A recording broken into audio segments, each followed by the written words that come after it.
Dynamic Conversations, where families and stories come in all shapes and sizes. I come from a family of 12. You may be an only child. What matters is caring, sharing, and finding ways to relate to one another. Welcome to Family Dynamic Conversations podcast. I'm your host, Janice Kingsbury. Thanks for joining me today.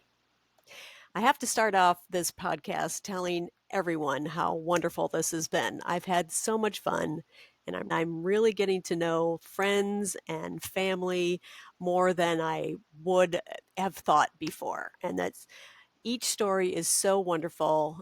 And thank you for listening. Thank you for sharing if it's something that you think someone can relate to. And I appreciate you listeners out there. Thank you so much. My guest today has referred to herself as an open book. So we're going to flip through some pages and cut to the chapters, and let's see where this goes. But thanks for joining me. Today's guest is my coworker, whom I call Princess at work, Erika Morris. How are you? I'm great. How are you? I'm so good. Thank you so much for joining me today. Of course, I'm excited to be here. It's going to be fun. Mm-hmm. I am so looking forward to getting to know your story a little bit more, Erika. But her unique story starts with the topic of adoption. And I know that's a relatable story. There's millions of people that have gone through adoption. But as I've said on so many of my podcasts, every individual has their own unique story and experience. So we're going to get to know yours a little bit. My brother Steve and his wife Marianne went through the adoption process with their second child. They had their first child, Rachel, natural birth, and then they decided to adopt two beautiful, amazing Korean children. And they had a great process. These are great people. I love them dearly. And then they also went through the foster process and gained another son and another daughter through that process. So it can be very challenging and complicated, but it seems, well, in this particular instance, my family adores their family without question. I know there's a lot of people that can relate to this process. So can you tell me, for those of us that don't really know much about the adoption process, you called it an open adoption. Mm-hmm. What does that mean exactly? So there is two types of adoption. There's closed adoption and then there's open. Closed is the child who is adopted has no contact with their birth family. So they don't get to know who gave birth to them. They don't get to see their parents, their birth parents. I had what is called an open adoption. My parents thought it would be best to allow me to have a relationship with my birth mother. Now, my birth mother was very young when she had me. She was 17. And she was on the road to a softball scholarship at Cal State San Bernardino. So they thought that it was best to give up the baby for adoption, carry it to term, have me become adopted, and have a relationship with me. That's a little bit of the difference between the two. When I was old enough to comprehend, from what I remember, we would go out to dinner with her and her mom, and she would come to some of my softball games when I was a lot younger. So that's kind of what an open adoption is. Now, I don't know who my birth father is, so I only know who she is. That's the extent to which the open adoption went. And you said that she was going in for a softball scholarship. Do you think that's where you get your athleticism from? I believe it might be. I think there's a little bit of athletic ability from my birth mother, but I also will give props to my parents. They push me mentally and physically places that I didn't think that I could go. I will give props to her, but I will also give props to my parents for that. That's awesome. Yeah, it takes a lot to teach discipline and the want to do it, the fun in the whole process and everything else. So Absolutely. That's great. Yeah. DNA's pretty strong then. It is. And it's weird because Yeah. when I was younger and like even now, I don't tell people straight up like, hey, I'm adopted.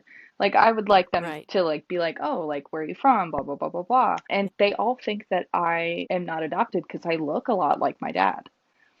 So, Interesting. yeah, it's very interesting. And like, I can see the resemblance between me and my dad, but between me and my mom, like, I don't see really a resemblance except for like what's inside. Yeah. Yeah. Well, that's important too. Hmm. Very important. How you're brought up. Amazing. I do want people to know where you were born, let's put it that way. And then do you have siblings? Um, I don't know what hospital I was born in. Um, Okay. but crazy story. So my mom was having, not my birth mom, but my mom, her name is Julie. She was having trouble getting pregnant. So they did a few rounds of Hmm. IVF. So they were just having a really big struggle with it. And finally she Yeah. told my dad, she was like, I want to try adoption. And so he was like, okay, let's do it. It took them a while to get placed and like get interviews and stuff like that. But I Hmm. think she said the second interview that she had with my birth mother was like, yes, this is the family. They are very big boating people. And so they were on their way over to Catalina. We actually do now own a mooring in Catalina, but with our older boat, Nice. and they were doing the crossing and they got the call that I was being born. And so they had to turn themselves around and come right back. But I do not know what hospital I was born Throttle in. up. Yeah. Yeah. Uh, but lived in Laguna Hills all my life, lived in the same home all my life. I'm very thankful for that, that I haven't had to move around. Yeah, that's nice. I think it's great to have a home base. Hmm. It, it's important, and I know when I divorced, my son stayed in El Segundo, and my daughter came with me to Philadelphia. But we stayed there for 13 years, so there's still a good amount of years in that base. But I think it's wonderful. I grew up in Mankato, Minnesota, till I was 21. Till that did I leave that area? So I think it's important, and I Yeah. think it's great. Laguna Yeah. Hills is a beautiful place. It's a Orange County is a great place. Very thankful to live here. Yeah, it is. That's right. Do you have any suggestions or advice for kids and young adults that go through this process, or you're just kind of figuring it all out yourself right now and it's not anything Yeah. that you think you can put out? I think so. When I was younger, I had a really hard time with the fact that I was adopted. I felt like I didn't know where I came from. I didn't know my heritage. I didn't know any cultural anything about myself. And it was weird because I was like one of the only people in my elementary school class that was adopted. And so I used to get bullied for being adopted. So you have like the give and take of like the young stupid kids that like to mess with you, and it it kind of hit me Wow. hard. And then Yeah. as I grew up, I was kind of like, this is where I was supposed to be. Everything Yeah. happens for a reason, and I've kind of adopted that way of thinking. Like, yes, you may be off That's course, but great. this is happening for a reason, and you have to be here in order to get to where you're going to go next. So I Good. think Good. adopting that sense of thinking, and finding out for yourself where you're from, because I did one of those DNA tests and it wasn't at all what I thought it was going to be. Um, and Interesting. because I didn't know who my birth father was, I was Yeah. super interested. I knew my birth mother was Italian, and I knew that she came from the European side of things, but my parents always thought that I was Pacific Hmm. Islander. I was some sort Huh. of Native American, some sort of something, because I didn't look like your typical European American. And so I did the DNA Oh. test and I got the results Yeah. back, and it was all European, which is kind of crazy to me. Oh. Yeah. Yeah, but just find out for yourself, because Yeah. nobody else Yeah. is going to help you try to find that out unless you do it yourself. Yeah. Yeah. Unless you definitely have the drive and the commitment. That's cool. Yeah. Well, Italians are pretty amazing people, so you should look into that. I I will. love it. So let's turn to the chapter of you have mentioned that you have also survived some pretty tough injuries. Hmm. What was the first major injury you dealt with? Oh, well, playing sports and growing up in an athletic household and Yeah, being a young kid growing up, you're bound to have some injuries along the way. But sure. when I was 12, I had what is called a skiffy. Now, I'm not even going to try to pronounce the actual version of what it is, what it stands for. But basically, what happened is my growth plate broke in my right hip, my growth plate broke, and my femur detached from my growth plate. So Ouch. my femur was being held on by tendons and ligaments. And that was my first major injury that I had ever gone through. Um, Now, I wouldn't say I've had any worse injuries than that, but that was definitely it. And that set me back for a little while because those are I bet. the growing points of when you are Yes. sixth grade in elementary school and you're going on to middle school. And Oh, then I had to go into middle school. I was on crutches for the first day, and then I was in a wheelchair. And being a wheelchair kid in middle school, like that was that wasn't great, I will wow. admit. Yeah. And then I was Yeah. back on crutches, and then yeah, I stayed on crutches throughout the rest of my healing process. But it set me back. I was out of Right. softball for 2 full years. So Wow. yeah, I had to watch That's my team from brutal. the sidelines, and that was when I first started playing travel ball. So it was a Oh, okay. big bummer, but Yeah. everything happens for a reason. And now I just have a titanium screw in my hip, and people call me Bionic. Bionic. Superwoman. Yeah. Yeah. That's right. Well, there you go. Let's hold on to that silver lining. Yeah. Some of the other injuries I've faced, just broken fingers from playing softball. I have a torn meniscus in my right knee. That's not really Ooh. anything crazy. I live with it. I still exercise on it. I played softball on it for 3 years in college, so I'm not. It has just become a part of my life. Um, So, is that something that can be fixed with surgery or anything? Or do you just not want to deal with it? it can. It depends on the type of meniscus tear you have and how invasive the surgery Yeah. could be. There's 3 different types Right. of surgeries, Oh, and it just kind of depends on which one your doctor will think is best for you. But I can sure. deal with the pain, and just because I still lift on it and Ouch. I still do a lot of athletic activities on it because I coach every single day. I'm not too worried That's about it. right. If it's something that I can Okay. get covered in the future, then I will. But right now it's not one of my priorities. Do you think these injuries, well, especially the main large what that injury that you had to deal with, do you think that taught you empathy, compassion, or was it just like, wow, people treat you like crap when you're in a wheelchair or you in school especially? I think it definitely did. I was also in middle school myself, so I was like only focused on myself in that moment, as we all are when Yeah, we're right. 12 and 13 years old. Yeah. But having to wheel myself up the only wheelchair accessible ramp in our school and getting made fun of, Mm, like that stung a yeah, little bit. And that's something that I will always that's keep with brutal. me. Yeah, so Yeah, I do yeah, have empathy for people who are injured, who are stuck in a wheelchair. It's hard. yeah. Yeah, and Right, and right. I won't ever treat anybody like the way that I was treated when I was in a wheelchair. That's just not No, who I am, but right. having that experience, like, it taught me a lot. For sure. Crazy how people will feel it necessary rather than to be helpful and Make fun of you? understand. Yeah. Yeah, so wrong. Oh my God. Well, I'm sorry you had to deal with that. Part of life. Okay. Now, did you also say that now was it coaching or playing softball or was there something that you're into nutrition? Yeah, absolutely. All the above. Did you take classes for that or is it just something that you had to learn knowing what your body could deal with? So, being a collegiate athlete, it definitely helped knowing what was good for your body, what was bad for your body, how to Yeah. rest and repair and recover and all that stuff. Mm, That came naturally.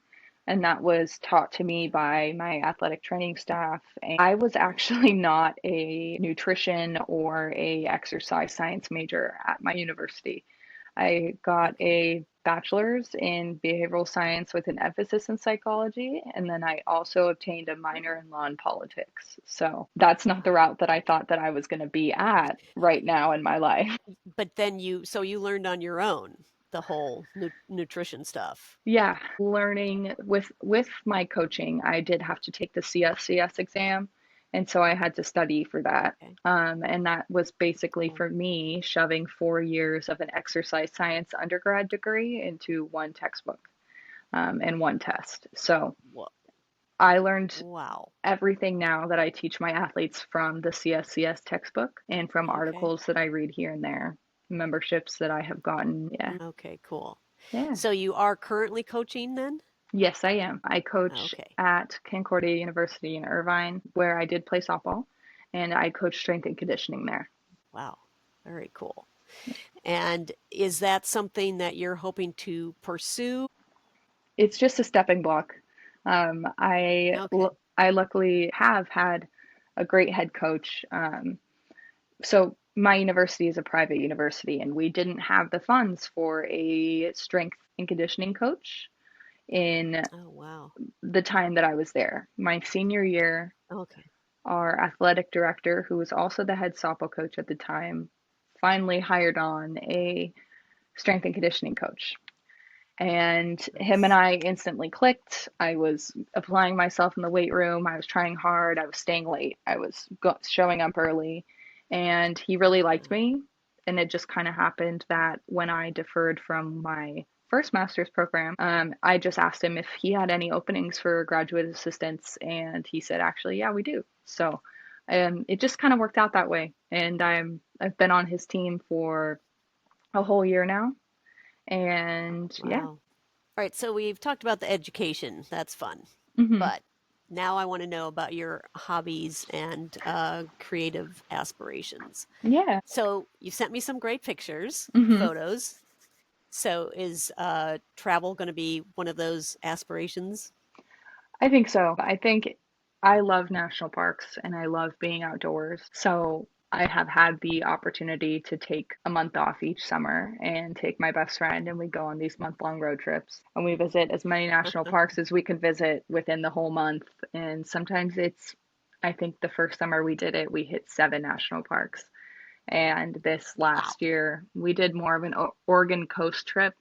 So we didn't hit as many national Ooh. parks, but we hit some parts of Oregon that were super cool to see. But as much as I really don't like planes, I really don't like flying in planes. And I will tell you that before I say this, because I am looking to go more international travel, just Great. seeing what else is out there.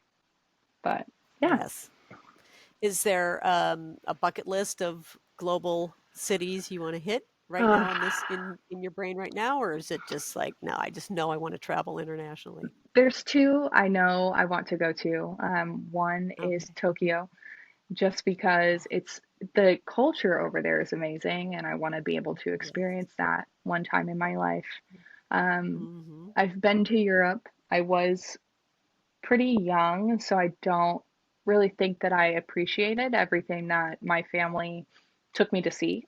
Yeah. So I would like to go back, do it a little bit differently, but still get to re-experience those things. Extensively. Yeah. And I would like to go to Ireland. I think Ireland is great, Oh, and I am from there, so I would like to oh, go see some place that is a part of who I am. yes. Yeah. I knew we were related. Love Ireland. Yeah. Oh my God. That's a beautiful, beautiful place. I'm Well, excited. that's very cool. Yeah. Yeah, you should be. I'm glad. I went to Tokyo when I first moved out to California. I went into the travel business. I went to travel school in Minnesota, and then I thought I'll move in with my brother in California. I've got to try to find a job in the travel agency, and then that's it. I'm going to see the world, you know. So back in the day, we were able to, in a travel agency, you could like earn points for selling so many tickets here or so many tickets there. And the airlines would then say, okay, here's a ticket for somebody on your staff to go here or there or whatever. And one of them was to Tokyo. So, oh my God, it was one of my first international trips, and I was scared but I was so excited because Japan always fascinated me. Hmm. The culture looked so pristine and disciplined and beautiful, and they regarded nature as something to be taken care of and create calm and peace in your life. So I go there, and the first thing out of the taxi cab into the hotel, I'm in my room and I don't have my little travel purse with my passport, my credit card, my cash. Oh no. Oh my God. I was able to call down to the hotel concierge, told him what happened, and oh, no problem. I had it within 2 hours. I had it back. They know who works the taxi cabs, whatever their magic was. I was like, Wow. oh my god, That's oh awesome. my god. I was so yeah. So you'll love Tokyo. I did go out to Kyoto and see the surrounding areas. Oh Hmm. my god, it's beautiful. I can't Yeah. can't wait for you to get there. Cool. All right. So let's get on to some of these pictures. Okay. Is there one you want to start with? Maybe one of your friends? Yeah, we can do the one with Like my this best here. friend. I don't. Oh, you know what? I didn't have on my light. That's. Oh, there's Janice. Okay. Well, the rest of the show is going to be a little brighter for everybody. Okay. All right. So let's start with this picture here. Let me see if I can get it Yeah, up. Okay. So I'm going to try it like this, that's perfect. and that'll give everybody the shot. And then Yeah. I'm going to come around this way. So, where are you and your friend in this picture? We are actually about to hike down into the Grand Canyon in Arizona. Oh, Yeah. wow. This is the north, south, east, west, south I think it's rim. the South Rim, if I South, remember yeah. correctly, but that was not our brightest idea, I will say. I'm going to show it one more time. Why not? So, this trip, I will say, give me a little bit of a break. I did plan these trips on my own. So, Well, well.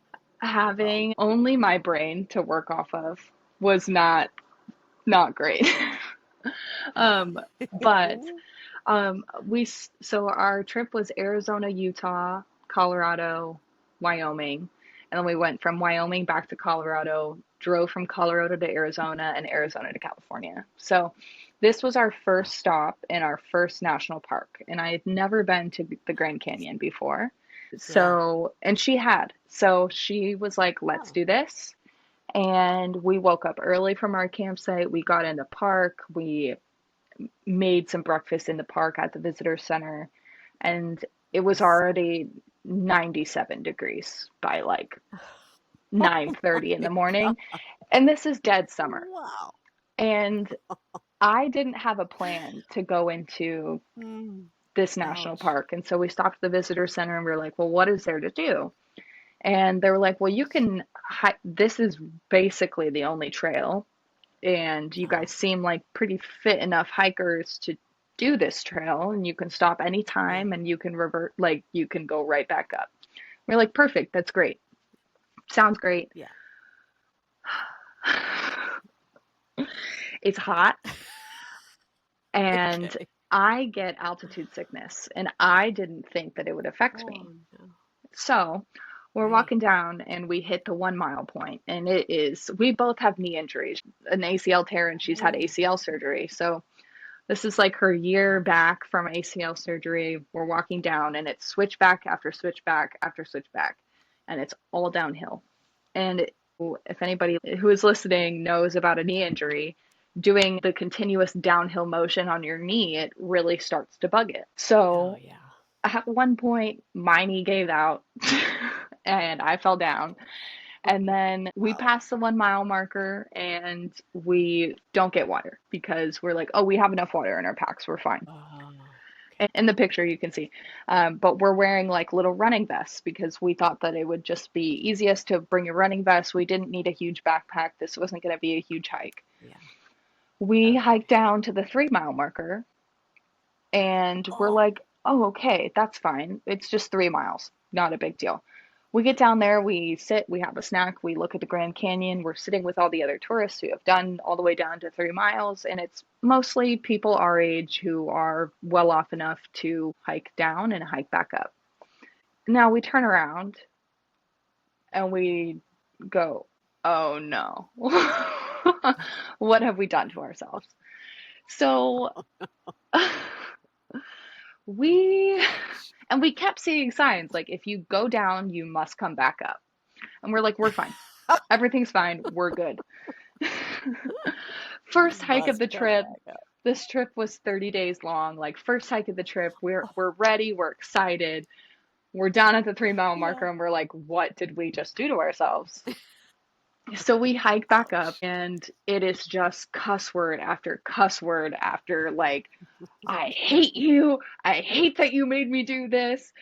And oh we're seeing no. signs for like, beware of altitude sickness.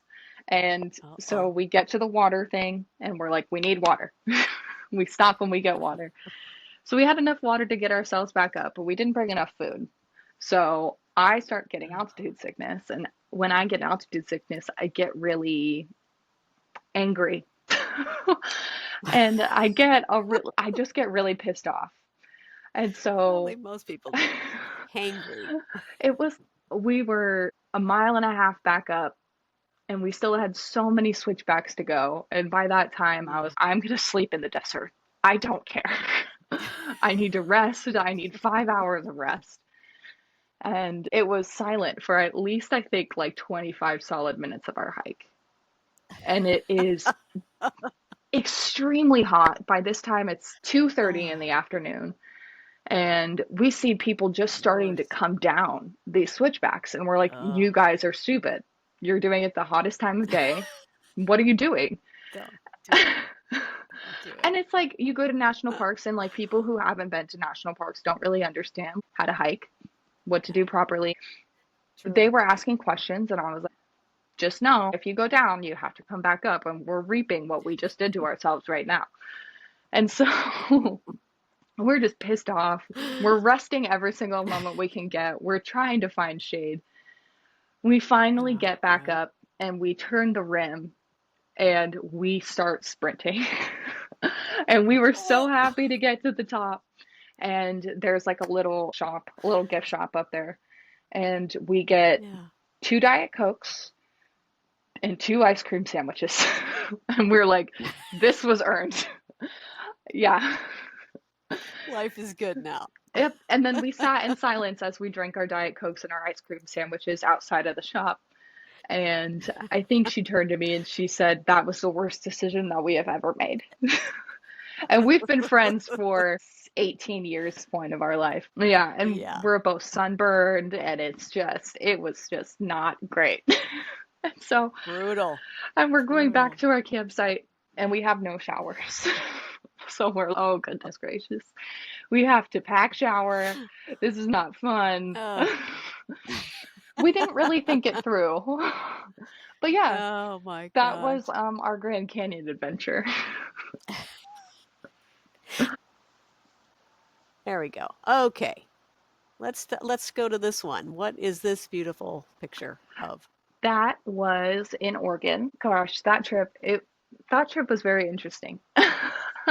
Yeah. Um, so I had never been to Oregon before, and this was this past summer, and we were like, Oh, okay, we're doing a road trip again, and we're gonna go up yeah. the California coast up to Oregon, head over into Boise, Idaho, or Coeur d'Alene, and then we're gonna head into Montana, and then we're gonna come back down through Idaho and go back to California. So Wow. the trip and I had a little pop-up camper, which I no longer have, Oh, which so it worked out perfectly. And we were going to tow the yeah. camper, and the camper was a little old, needed a little bit of TLC before our trip, so I made sure to do all the work on it that needed to be done. But Wow. that was in Oregon, and that was at a state park in Oregon. And it was Okay. great. That day was it was kind of crazy because I sent you a Yeah. picture of Smith Rock State Park, which we were in the same exact day that we took that picture. Um, I didn't plan this last trip very well at all. I will say that.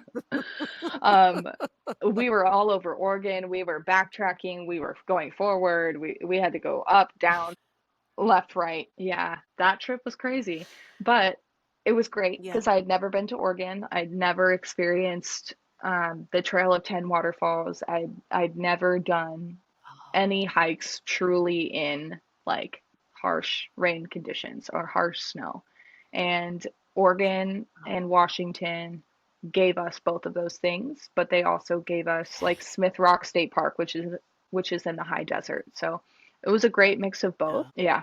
And traveling with your best friend is yeah. always a hoot. So So this picture then it's a little chilly and rainy, freezing cold. It was actually freezing. snowing. Yeah. It was Oh, snowing on our oh way up boy. to the parking lot. Yep. So I was Wow. wearing, I get cold Go very ahead. easily.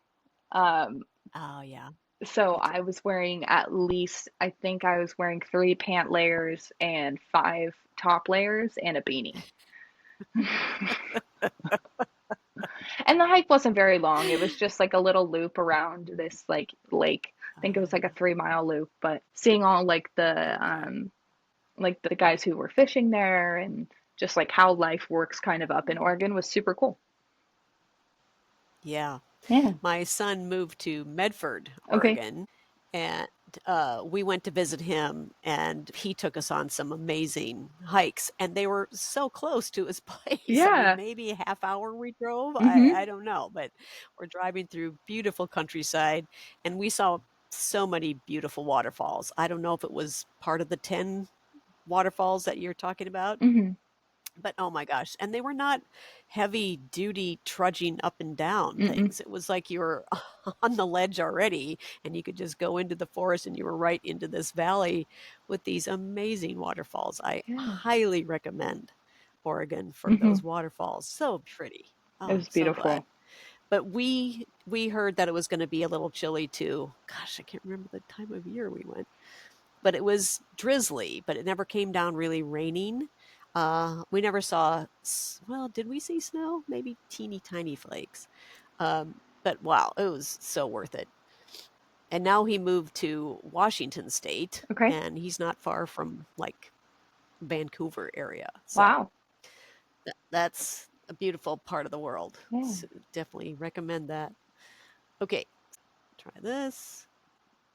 Tell Grand me where this Tetons. is. That's in the Grand Oh, Tetons. yeah. Yeah. Oh my gosh. That is So beautiful. one of my all-time favorite national parks that I've been to. Um, Yeah. yeah. Wow. Gosh, it's that hike was so fun. It was super long, but that was Yeah. our 9.5 mile hike. And Ooh. you start at the trailhead and you go through this forest, through this trail, and you end up at a waterfall. And you can stop at the waterfall and you can take the ferry back over, or you can keep going around the loop. And so we were like, we're going to keep going around the loop. We have our bear spray. We're good to go. There's not many people on the trail. Seeing people was like, oh, okay. Did you see any bears? And they were like, no, you're good. It was nice to have those people on the trail, Yeah. but it was beautiful and it smelled like Oh honeysuckle. my gosh. And like, Ooh. it was, I felt most at peace in Grand Tetons. That is for sure. Wow. Yeah. That's a big statement. That's beautiful. So let's move on to this one. Grand Tetons Where is still. that? Still in Grand Oh, okay. Tetons. That is the state Beautiful. that is the state park right outside of Grand Tetons though. It's not Okay. exactly in the national park, but that Oh. was another 8 mile loop. Traveling in your young 20s is or your early 20s is really fun, and especially like traveling Mm. without your parents, I think is a really, because this is the first major trip that I'd ever done without my parents. Okay. I learned a lot about myself and I learned that I was super capable of doing a lot of things. Yeah. So we're That's walking up to this huge. trailhead and it's an 8.5 mile loop plus the mile and a half walk to the trailhead. We meet this young woman who was traveling by herself. And first I asked, are you going to do the loop? And she was like, no, I'm not going to. I don't really feel safe like going alone. I know there's bears. There's Mm. been a few sightings today. And I was like, well, why don't you just come with us? And she was, are you sure? And yeah, just come on. So it was cool to, Nice. by that part of the trip, my best friend and I think that we were begging for another human to be in conversation. So it was great It getting to doesn't sound talk like to her and getting to know her. And yeah, she was a psychologist for the military. So it was super cool to hear her wow. experience there. And Yeah. yeah, and then she was still Very traveling by cool. herself. And by that time we were rearing our end of the trip and she had just started her trip. So it was cool. Oof. Yeah. Well done. Well, that was nice of you to invite her in. Yeah. That's amazing. Okay, there was one here. Yeah. Where's that? Is that Arches? Yes, that is Arches National Park in Oh, Utah. that's beautiful. Yeah. Arches Yeah. was super cool. It was hot and Yeah. we had just come from Zion and seeing how busy Zion was, it made us kind of just Yeah. like want to get out of Zion and see Arches a little bit earlier, enjoy the town of Arches a little bit more. So that's exactly what we did. Yeah. We packed up our stuff and we were like, we're gonna do this 8 hour drive across Utah. We literally drove across the state in one day. We got some dinner. Wow. This last trip, we drove down from Forks, Washington, all the way to Sacramento in one day. Wow. That was light work compared to what we have done recently. But yeah, it was beautiful. We enjoyed that town so much more than the town outside of Zion. But the town of Arches is just fun. It's more of like a small town living. There's restaurants, there's really good, like wonderful food, wonderful coffee. It's a little Yeah. hot. And we had it's like the car ticket to get in that national parks have started doing since COVID. Oh. We didn't get into the park until Oh, 3. yeah. So we had time in the morning and we actually they have a dinosaur museum right outside of the Oh. town of Arches. So we took the morning, we woke up, we got some breakfast, we got some coffee. We went back to the hotel, we Mm. changed, we got ready for the day, and then we went to this dinosaur museum. And it was so fun. And it was like they have these huge statues of like life-size dinosaurs, and you just kind of like walk through, and then you get to Nice. learn a lot about dinosaurs. So we did that before we stepped foot in Yeah. Arches. I will say we did get lost on that That's hike. Um, you did? we did. We did. Oh, um, for how long? for a solid amount of time. We were trying to find the double arch, which was the one picture that I sent you of the two arches Oh, that okay. go. I'm kind of like turned around and I'm looking at it. Yeah. Like that? Yep, that Oh, one. okay. Yeah, so we were trying to find That's that one, beautiful. and we took a different trail than the one that we were supposed to go on. And Oh, I hate heights. I'm not a big height oh, person. And we had yeah. to scale rocks.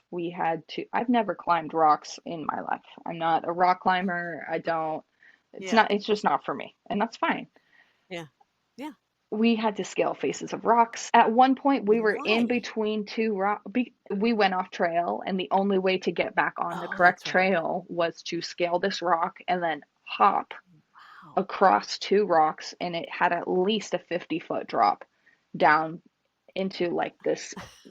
Yeah, it wasn't great. I No. was so scared. I was terrified, I but I bet. did it. It would have I been did too. it. Wow. So, yeah. Wow. And again, like I learned a lot about myself. Like it wasn't as scary as I Yeah. thought it was going to be when I was over to the other side. And it's Yeah. experiences. That's all that I was looking for Yeah. on that trip was a different Oh, okay. experience than the one that I had been living in That Orange County for my entire life. it does take courage Hmm. to jump, Yeah. take the leap, Yeah. whatever. Oh, and just because I think it's a cool shot, I don't even know if it's what the correct. It is buffalo with all I that believe white hair, so. or that. Yeah. That's Yeah. cool. That Wow. they were all over Yellowstone. So this was our first road trip and we were in Wyoming and we did Yellowstone National Park. It was crazy because you go to one side of the park and it's very touristy because they're there to see Okay. Old Faithful. They're there to see the geyser blow up and Oh, they're right. there to see all the sulfur Yeah. ponds and stuff like that. And then you go to the backcountry of Yellowstone and it's just vast. It's vast land, it's Yeah. animals, it's bears. It was beautiful. like It was wilderness. yeah, exactly. Yeah. And it was right out of a magazine. And I felt like I was right in it. And we camped in the park. We got a camping spot in the park, which was super cool. I'm not a fan That's of so camping where nice. bears live. I will say that. It does freak me out just a little bit, but I did it. We did it. Yeah. Um, Gosh.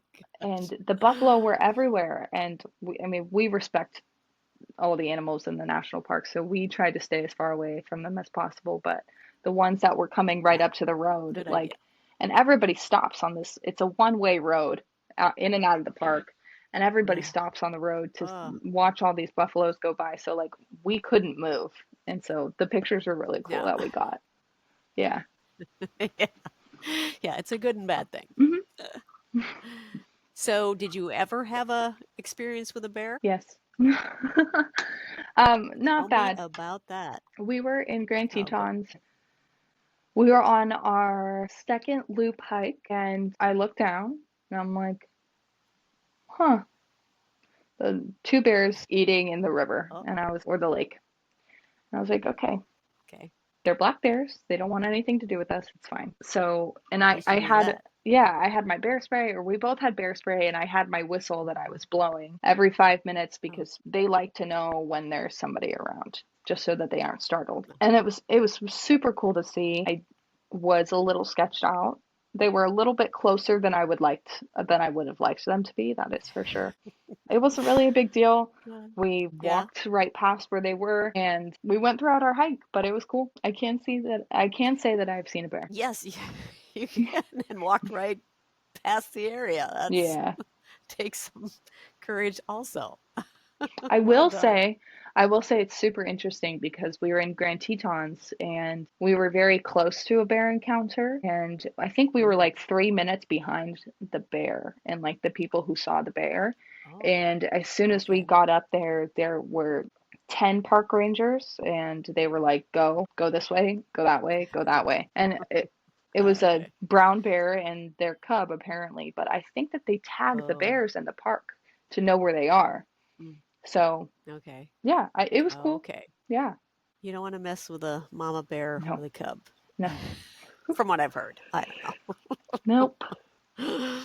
No. So you are in a wonderful relationship right now. Yeah. Yeah, that's very cool. Hmm. And so, what I was going to bring this around to was the idea of meeting someone that you're hoping to have a long relationship with. Did you feel it necessary to talk about being adopted? Did that matter at all? Is it something that you wanted to get out to see his reaction, or how did that go?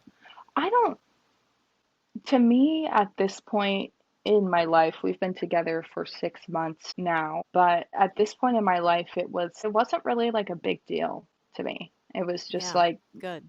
matter of fact, like, hey, I'm Yeah. adopted. And I actually didn't tell that to him until like the third time that we hung out. And we played Oh, this card game called We're Not Really Strangers. And one of the cards asked the question, what does your partner not know about you? And I said, I'm oh. adopted. And he was like, that's super cool. So, and it kind of just was matter of fact. And then I was, if you want to know more, like you can ask me more questions, but I'm adopted. He was like, oh, okay, Yeah, cool. And then it was kind very of just cool. on with it. Yeah. Yeah.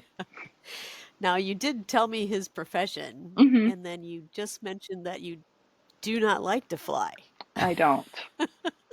I know. How are you going to work that out? Well, he's been doing a really good job of taking me flying. So Oh, I'm getting a wow. little better. The other day, Yeah, he just sure. took us flying to, it was up LA, Santa Barbara area, and it was a Oh, okay. wonderful airport. Yeah. And so That's we flew nice. for like an hour and a half and we flew above the clouds. We flew in the clouds. Wasn't the greatest time for myself because there was turbulence Yeah. and you're in a tiny plane. Mm, But he does a very good job of making me feel very safe and talking me through everything. And if I have any that's nice. questions, he will answer them immediately. Yeah, it's fun. I Good. I honestly prefer smaller planes over large Oh, airline planes. well, there's something to be said for that kind of just, is it a two-seater? What It's a is it? What are four, we so talking? it's a little four. I will show you a Okay, picture. I have a picture of the plane. cool. Yeah. I don't know if you can see this, but that's the plane. And that's him Yeah. standing right in front of the plane. But yeah, it's a little four-seater plane, and Okay, cool. it comfortably fits three. I will say, comfortably fits three. Yeah. There are four seats, but yeah, it's awesome. It's like Yeah. we can One go for baggage. Yeah. anywhere. But our second, or no, our third date, he took me, he flew me to dinner, which was kind of crazy. Ah, I know, I know. He got me with that very one. He cool. really got me with that one. That would help. Nice. So, as a pilot, have you guys, it's only been 6 months, but have you guys talked about places you want to go now that he's going to be flying around? Have you talked about bucket lists for the both of you? Yeah, the three places that I told you earlier tonight, the Okay. Tokyo, Ireland, and Europe, those are the places that we want to go. I know he is the person that I Oh, want to cool. travel internationally with, and it's not just because of the Yeah. benefits that he gets from Southwest. But No, he's just, personality and yeah, level-headed and all fun. around great person to be around, truly is my best friend. Nice. Besides Megan, who was in those other pictures, I wouldn't want to travel with anybody else. That's so cool. Yeah. Now you showed me pictures of a trip that you and he took Hmm. on a hike. Yeah. Where'd you guys We, go? so he has never been to a national park. So All we right. were in Utah for a wedding, or we were in Tokerville for a wedding earlier this month. Yeah. And we had the morning of the wedding. And we're literally right outside of Zion. So I have my national park pass, and we can take the morning, and I can take you on an easy hike, and you can actually say that you've been into a national park. And he was like, let's do it. I'm so down. We did that. And the Nice. whole time he was just, this is so cool. He's a Yeah. desert guy. He does Oh. motocross, and Oh, okay. he's a big desert guy. And I'm more Yeah. Yeah. mountains, but I'm trying to get Mm-hmm. him interested in more mountain hiking.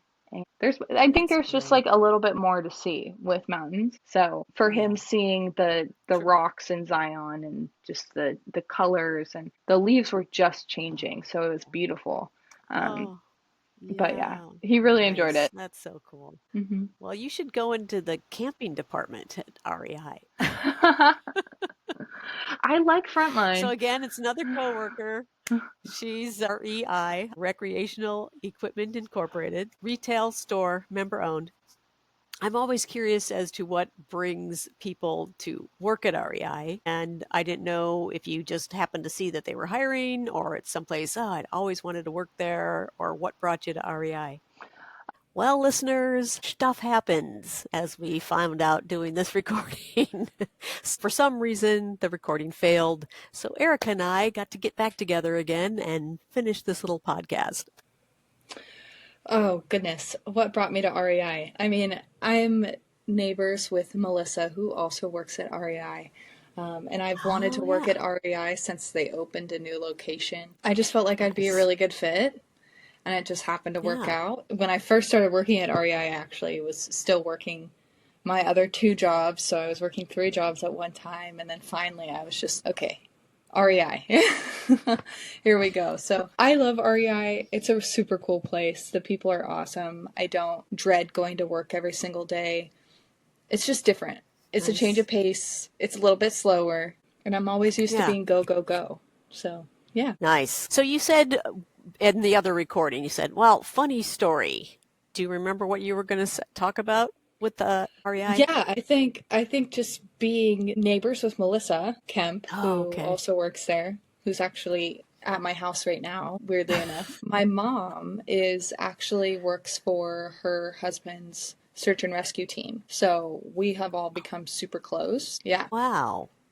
What does your mom do for the search and rescue team? She is on the bloodhound unit and the cadaver dog unit. So she works with bloodhounds, cadaver Wow. dogs to help find people. A lot of time she'll get called out for people in like older care facilities who have Alzheimer's and they just leave. Hmm. And yeah, Yeah. but she's Wow. pretty Well, awesome. that's Oh, it's pretty wonderful. cool. Yeah. Yeah. When I met her and you introduced me to her, she told me about her story, and I went, oh my God, you have to be on the podcast. So I might get her Yes. to join us Yes, one we will day. make that happen for sure. All right, listeners, if these travel podcasts don't encourage you or inspire you to go on that adventure to a state park or a national park or just a walk outside, I really hope you find the spark to get outside. Remind yourself how much stronger you are than you recognize in this moment, as Erika had learned, and you will see so much beauty that surrounds you, and your soul will be better for it. Please consider researching the state parks and national parks around you. They are amazing. And when you do, please come back to one of these travel podcasts. Tell me all about your experience, because you're unique and your experience is unique with your perspective. So I would love to hear about where you went, how it made you feel. I want to thank Erika Morris for joining me today, sharing her experience of open adoption, her wonderful parents, the beautiful places that she's been to. Your pictures are beautiful of the national parks and proving your adventurous spirit and fortitude to recover and heal. You're an impressive woman. Godspeed. I know you're going to do great things. So thank you for joining me today, Erika. Thank you so much for having me. Yeah, thanks. It's been fun. I appreciate you. Mm-hmm. Join me next time for more global adventures with my new guests, Jeanette Zimmer and her husband, Dr. Darren Detweiler of Detweiler Consultants, LLC. They are addressing the food safety around the world. They have been asked to speak at many places around the country and around the world, places like Dubai and Scotland and Ireland and Spain, and their favorite, Amsterdam. And they're going to tell you all about it. I hope you can join me. Until then, thank you for joining me. Please take care of yourselves. Have a wonderful day, and I'll see you next time. Bye, Erika. Thank you. Bye, Janice. Thank you.